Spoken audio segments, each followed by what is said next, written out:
Ring-tailed lemurs, starting this zoo adventure episode off today. Ring-tailed lemurs in front of the camera today. Chelsea's behind. Hey everybody! I guess maybe I should introduce. I'm Steve, by the way. I'll be in front of the camera once in a while. You're here too. I'm here too. But today's episode is all about habitat enrichment, and by that we mean how are the habitats designed for the animals? How are the habitats themselves enriching to the species we're going to be highlighting today? Not what are the keepers providing for enrichment, not what the keepers are putting out there for puzzle feeders, hiding food to encourage foraging, but the habitats themselves. And I want to challenge you to look for those when you come as an in-person guest, whenever that may be, here at the North Carolina Zoo. And let's even spread that to your local zoo when you go. Look and notice how the habitats are designed. That's why sometimes you have to slow down and you've got to look and take your time, because the habitats are designed with the animals' needs in mind. And look at this one. This is Lemur Island here at the North Carolina Zoo. These are ring-tailed lemurs again, and look at all the climbing structures. Some lemurs are more arboreal than others, so you want to provide them places to climb, places to hide. You can see our lemurs just chilling out in the sun. They need those kind of opportunities too. So how do you design those? How do you build those type of spaces into the habitats? And again, you're going to hear me say it during the presentation, I am sure that this is that professionalism for the keepers. We're getting beyond just throwing food and picking up poop. You have to know your species. You have to know your animals as you begin to design habitats for them as well. And in this one, tons of places to hide, places to climb, things to play with, all designed in the habitat itself. We might not see all the animals today, but we're going to take you to a handful of habitats, point out some of these, and see if you can find some of them as well.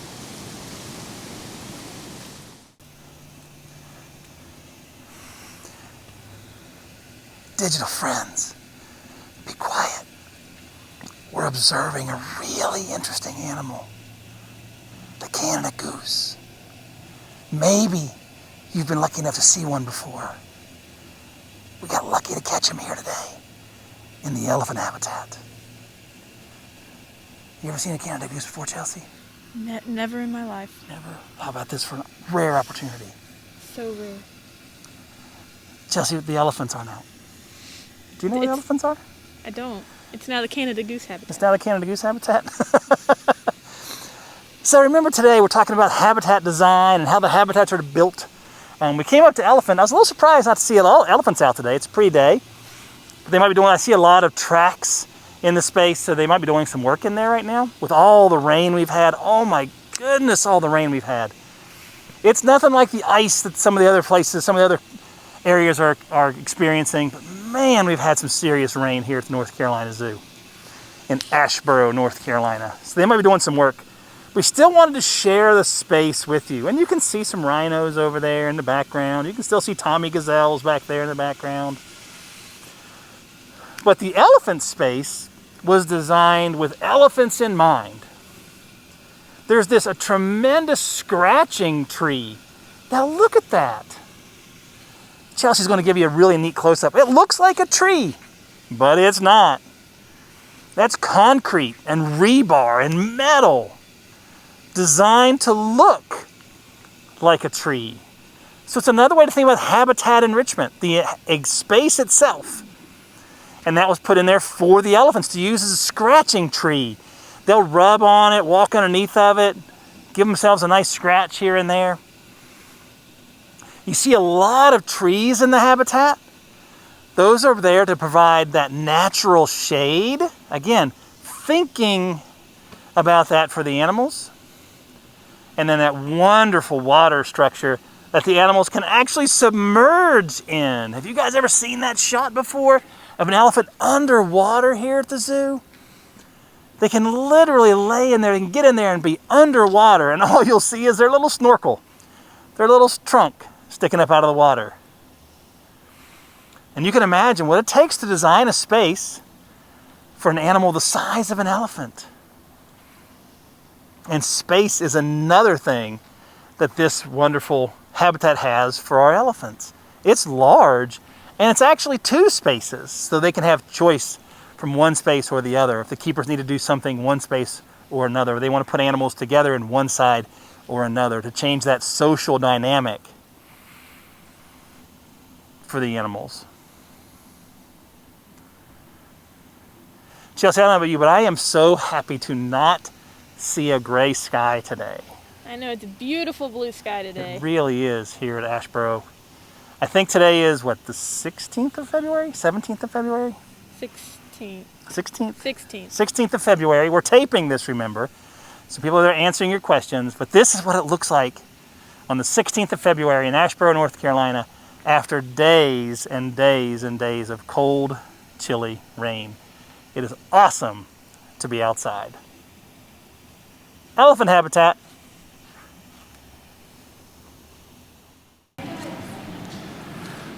So, habitat enrichment. How the habitats are designed. Here we're at desert this time. And we thought it'd be kind of neat to show you that not everything has to be these huge, massive spaces. Even a space like this designed for the pancake tortoise, a couple of the lizards, is also enriching.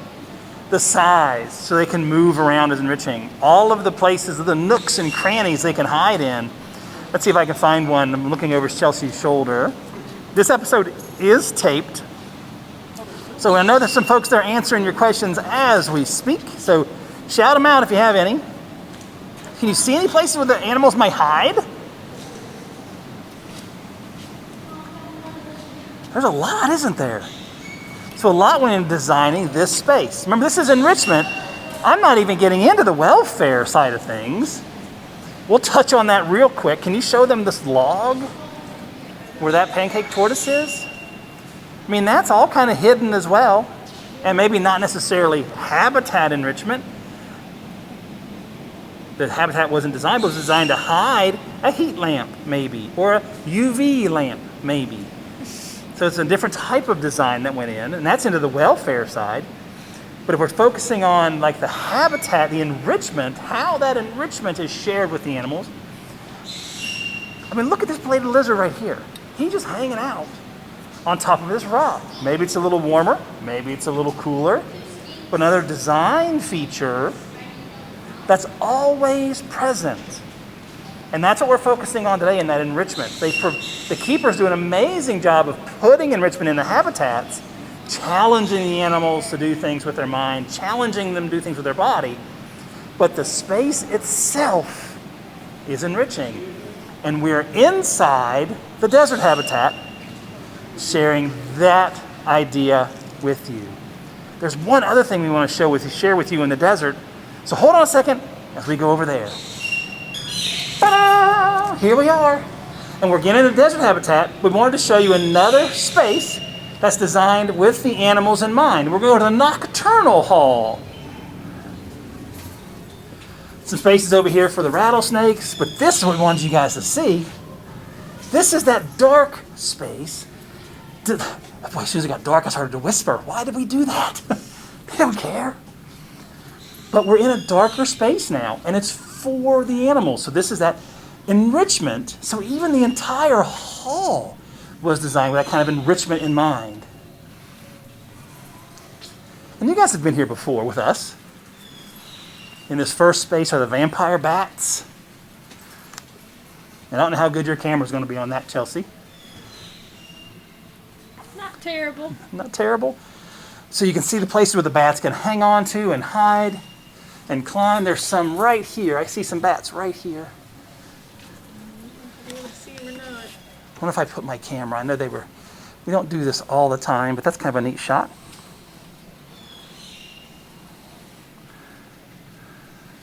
So see if I can dim that light a little bit and you guys can see.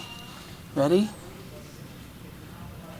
See, kind of shooting between my fingers there, so being a little bad. But look at them holding on.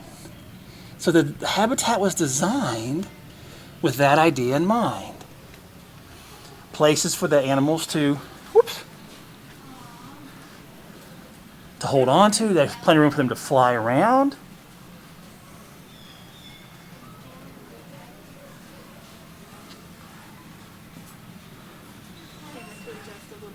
Oh, nice, it did. So while Chelsea stays on the bats, I'm going to walk down and see if I can see anybody else. Remember, this is the nocturnal space for the animals. And that is also habitat enriching, right? It's part of the habitat design for the animals. I did find sand cats.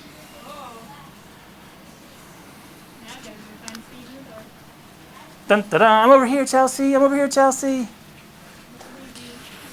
So this is how much have they have grown. Mom checking things out, going back and forth, looking for, and then the baby up here to the left. Chelsea, can you see that at all? I'm still trying to get it to focus. Let's see. Got you. Maybe I'll come over here and see if I can see the baby. But this oh yeah, you can see her over here really well. But this habitat is really well designed for the cats. Places to climb. Different substrates again, kind of like we saw at polar bear. Different substrates for them to dig into, to hide things in. Remember, this is an animal that caches food sometimes, hides food. Yeah, I know, maybe not the best footage, but remember this idea, this episode is all about the design of the space and how the design of the space benefits the species. So yeah, it's dark, I get it. But that's the way it's supposed to be. This is a nocturnal animal. Let's provide them a nocturnal time to still be able to be visited with by you guys when you get a chance to come. Sand cats at the desert habitat, the North Carolina Zoo.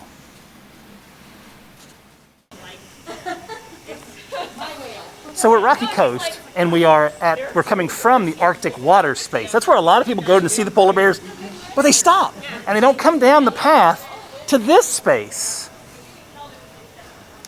This is kind of like an Arctic tundra space. So it's not as focused on the water as where most people do stop with the Arctic water space at the polar bear habitat at Rocky Coast here at the North Carolina Zoo. Since we're focusing on habitat enrichment, kind of the way the space is designed for the bears, Chelsea's giving you a little tour of the space. What she's on now is the water side. This is just a different water habitat for the bears. The water's still chilled, but it's not as deep, and it's kind of longer. They can actually do a longer swim here if they choose to do so. And right above the water habitat is, look at that, is a cave. And you see the dirt in there. And the bears will go up in there and they'll roll around, they'll dig, they'll sleep, they'll nap. That's a great place to look for the bears when you come to the North Carolina Zoo, is in that cave in the Arctic tundra space. So there are two habitats for the bears. They can choose, sort of. The keepers might help them choose sometimes. They kind of put them in different spaces. But the bears have all kinds of opportunities to choose within this space where to be. Oh, thanks, Chelsea. Chelsea's going to kind of show you the entire range of space. And it's varied. There's a lot of things for the bears to do. They can swim, they can dig, they can walk on the grass. There's different substrates, different kind of soils they can walk on. There's rocks and mud and dirt. So the habitat itself becomes enriching for the animals. They can choose where to go and what to do. Let's see if we can find some other spaces that are designed with the animals in mind. Chelsea, remember this is about the habitat and the space and the enrichment. But that Steve, yeah. There's rhinos. Yeah, but that's not, all right. Well, no, you're right. I mean, what's the point of showing them the beautiful space if the animals aren't in it? Point for Chelsea. For the animals, right? Point for Chelsea. This entire habitat is for the animals, and rhinos just being one of them. All right, you're right. Again. This entire space, guys, this is the Watani grasslands of the North Carolina Zoo. This entire space is about 40 acres in size. Some of you are like, okay, but how big is 40 acres? 40 acres is almost 30 football fields. American football fields, that is. Look at the grandiosity of this. It is huge. And those animals way off in the distance, they're not small. And that's not a little herd. There's rhinos up there, guys. 4,500-pound rhinos. And they look like little tiny ants. Oh, great shot, Chelsea. Thank you. And it's just another way to think about habitat design, the enrichment that the habitat itself provides. And there's so many places to hide in there. When babies are born, the moms can tuck them away, can hide them away, making the keepers' jobs that much more difficult trying to find those baby antelope. Water space for the animals to use if they want to. There's kind of a creek behind the fence that some of the more aquatic antelope can get to. And if you're just wanting to hang out by yourself, 40 acres, you can find a place to do that.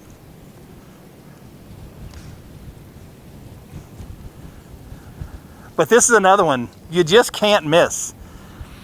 So we're going to challenge you, digital friends, when you become in-person friends, and hopefully you can, look for some of these enrichment items that are built into the space that the keepers don't have to provide all the time.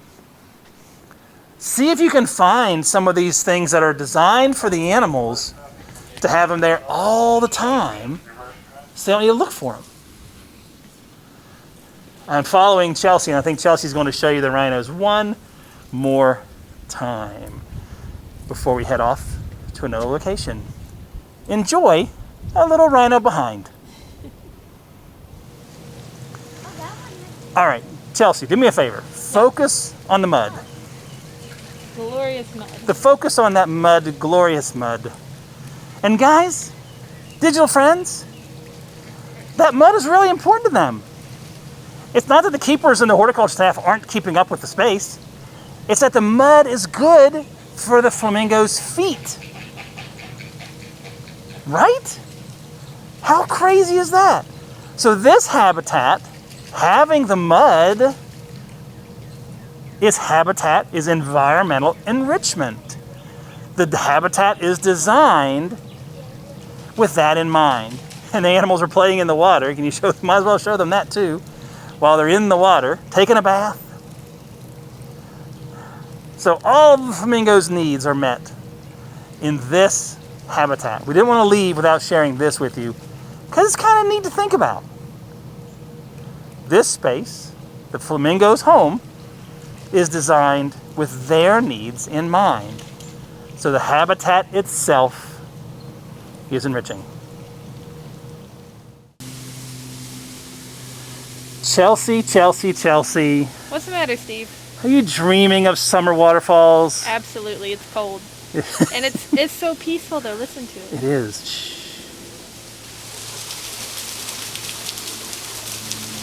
Is that all we should do? Just kind of sit here and listen to waterfall? Yes, I think that's a good, just for 30 minutes. 30 minutes? Sit here, listen to the waterfall. Digital guests, what do you think about that one? 30 minutes of looking at water? Enjoying the waterfall, the sun bouncing off the water droplets as they fall down, wind blowing the mist across. But we are here to talk about habitat enrichment. Okay, Steve. So how would this involve habitat enrichment? I mean, I've heard that the friend that lives in this habitat enjoys sitting underneath the waterfall. I think you're right. Do you guys remember who lives here? Who makes this space home? Chelsea's going to zoom out a little bit and give you a little bit more of a space. You guys remember Tomo? The brown bear? He's in there. We saw his foot and a couple claws a little bit ago. Where do you think he might be, digital friends? Where might he be? Remember, it's kind of chilly, even though the sun's out. It's a little chilly. It's a beautiful day today, though. Yeah, he's underneath that shade structure back there. And we saw him with one of his feet propped up.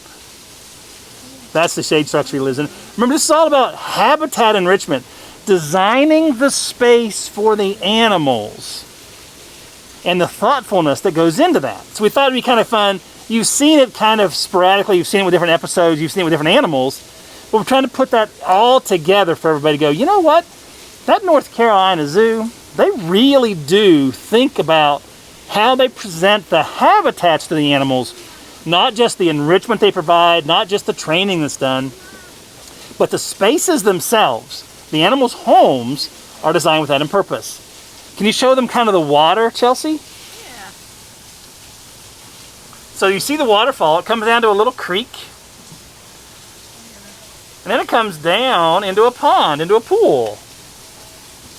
And you can see the straw and hay in there, so he's definitely gotten in there a few times, even in the winter. He's still getting in that getting in that pond, but he's having a good time. And he's up underneath that shade structure. But we thought it'd be really fun to show the way the habitats are designed for the individual species. And you have to learn about your species, right? That's part of that keeper training, that professionalism that the keepers have. It's not just throwing food out there. You've got to learn about your animal to provide that obvious enrichment, but when you're looking at designing the habitat as well, what do you put in there to benefit the animals all the time? Brown bear this time. So we're not going to tell you about the habitat enrichment in this habitat until later. You need to find it. You need to find some of the enrichment that's built in, not provided daily, that's built in to this habitat. Chelsea's going to do an amazing job of showing you the space. You saw the chimpanzee. We are over the chimpanzee habitat at the North Carolina Zoo. Remember, this episode's taped, so we're there answering your questions, but I'm not going to tell you anything just yet. You look around and you find the habitat enrichment items that are built in to the space.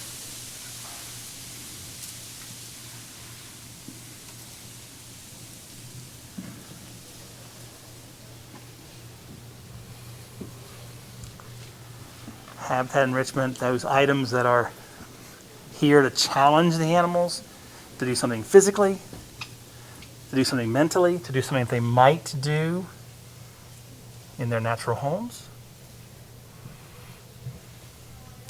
See them doing some social structure stuff over here on the right-hand side. Can you see the chimps over there, Chelsea? Yeah. There you go, guys. There's a nice shot of the chimpanzees.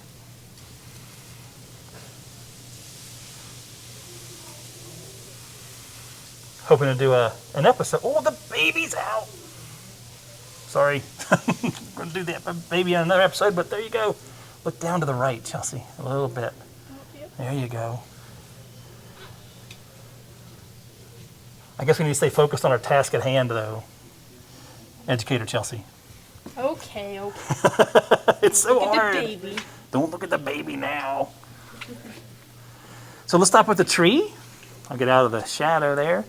There you go. There's some enrichment that's built in. The animals can climb, swing, jump, and it can do it all the time. So it's always there for them. And again, that's another tree that's made out of concrete and metal, rebar, except for the hammocks that are in there. Those are provided by the keepers. Wonder why they do that. Do you know that chimpanzees, and we'll learn about this later on, build nests? Yeah. So it's part of the enrichment for them.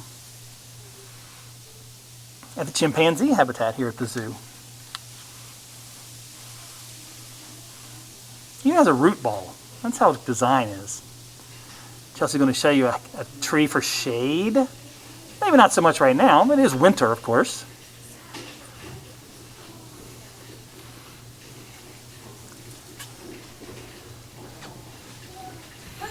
All right, here comes the chimpanzee to say hello. I'm glad the glass was there. Let's show them can you show them the last climbing structure? We'll go around this way. We have some guests here, so we'll go this way. Get out of their way so they can see things. And the one I think you started on, Chelsea, was this climbing structure here at the chimpanzee habitat.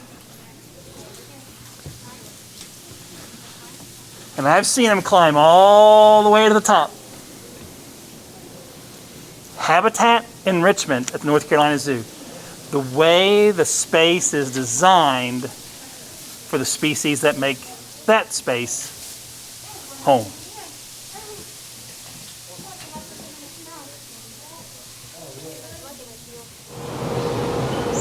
How could we not end in the aviary?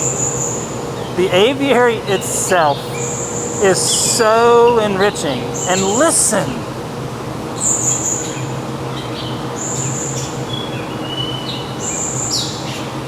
The birds create their own enrichment in the aviary. And Chelsea is showing you this entire space is designed with the animals in mind. Trees, water, nesting sites, beautiful plants, plants that are planted purposefully to provide food and hiding spaces for the animals. Just incredible space. Oh, Chelsea, look, there's a Victoria Crown. You get the Victoria Crown pigeon in the tree? I don't know if you can get that one or not. But man, if you're going to talk about enrichment, the entire aviary fits the bill. And listen to all those amazing sounds. Look at the amazing shots that Chelsea's grabbing. We're going to be quiet for a few seconds.